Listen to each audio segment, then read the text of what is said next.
What's up, everyone? This is Kenny here from Property Stories. So this is a very interesting news, and I don't want to delay. This news just happened yesterday, 11 of March 2024, and it's reported by Free Malaysia Today. Okay, so the headline here: CTOS to pay 200,000 to women for inaccurate rating. So the gist here: agency is only empowered to store credit information received, not formulate its own credit rating. Let's go through the news. Very important. Ordered to pay inaccurate, just in the High Court, Kuala Lumpur, Justice Akhtar Tahir. Credit rating agency was purely a repository of credit information. That means they can only store information, credit information, like what type of loan you have, how long the tenure, which bank it is, and whether you have prompt payment or not. Those are the information. The same information you see in CTOS also has the power to store it under the Credit Reporting Agencies Act 2010, CRA. Okay, CRA Act 2010. And there are only 3 agencies in this CRA. One is CTOS here, another one I think you know is CRIS. The third one is actually Experian. Okay, Experian. To formulate its own CTOS score. No powers that is given under the CRA here to formulate its own credit score. A lot of times, right, when it first launched, a lot of times people ask, "Hey, Kenny, the credit score, my CTOS credit score is so good. You think the loan got high chance to pass?" I every time give the same answer. The banks does not look at the CTOS score. The banks has its own credit scoring. Every bank has its own credit scoring. Now, you can see why. Okay? Now it's proven that under the CRA, they are a repository of credit information. They cannot give its own credit score. Okay? So, it emphasizes the CTOS main role here. CTOS main role here is to collect, record, hold, and store information received. The company is also empowered to disseminate the information to its subscribers, and this includes financial institutions. That means if you pay for CTOS, you can get the service. You can get this information, alright? And also the banks. Yes. Banks also subscribe to CTOS, but not all the banks actually subscribe to CTOS. Some they subscribe to others like Experian. He ordered CTOS to pay 200 to Suryati Yusof, 43, who owns a resort, for providing inaccurate credit rating, which resulted in her subsequent rejection for a car loan. Okay?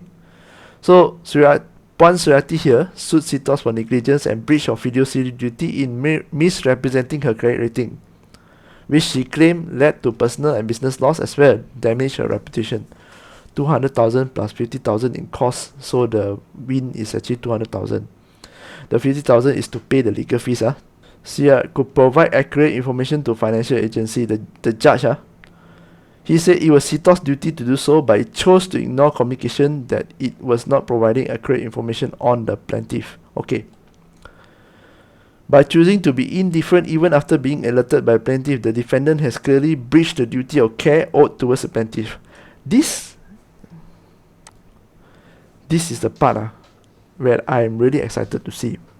What this means here is that the Puan Suryati here has already contacted CTOS. They said, why did you represent this information like this? It's wrong information. I'm a good paymaster. I'm a blah blah blah. This score shouldn't be at this. And then now I got rejected. So can you please explain or amend the score? CTOS choose to ignore. Many times, right, when we deal with these financial institutions or even rating agencies such as this, we always have the perception that we are just a consumer. We have no right to know a lot of things, and then they hide behind these laws. They say PDPA lah. We can't tell you this and that lah. We can't do this we can't give you this. I can't give you that. Okay, so now I sue you.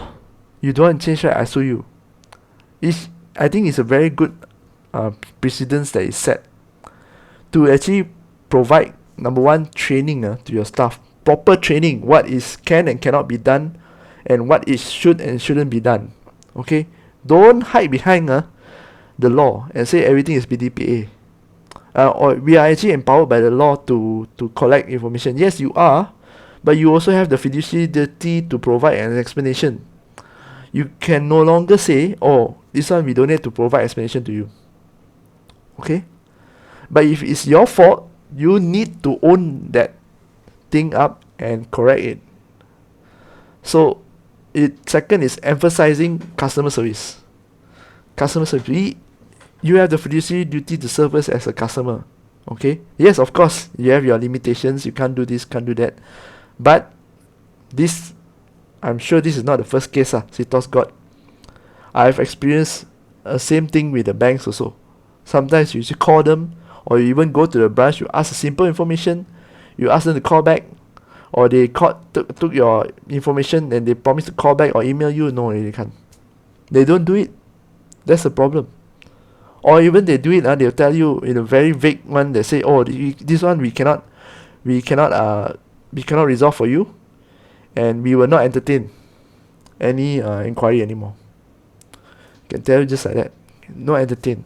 So this case, I'm very happy for this case because it shows that the consumer nowadays, the consumer is getting more aware of their rights and they are fighting for it. That's what I want to see.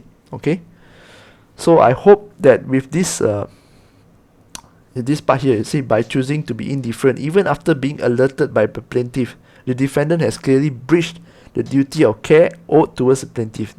This is just bad customer service. People tell you you don't want to check and don't want to rectify, and then you don't even bother to actually reply to customers. That's it. You deserve it actually. I hope more and more consumers are out there. They stand up for their rights and don't let big companies or any companies bully you down. Know your rights. Know what can and cannot be done.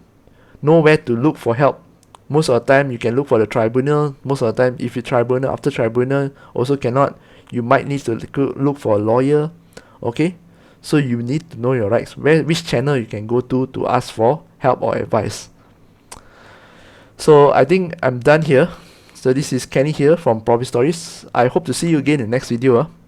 This one is a very good article. Make sure you save it and make sure you understand that the role of CTOS in this your credit health. Okay, so with that, I would like to say, if you have not subscribed to the channel, do hit the subscribe button, and I'll see you again in the next video. Bye bye.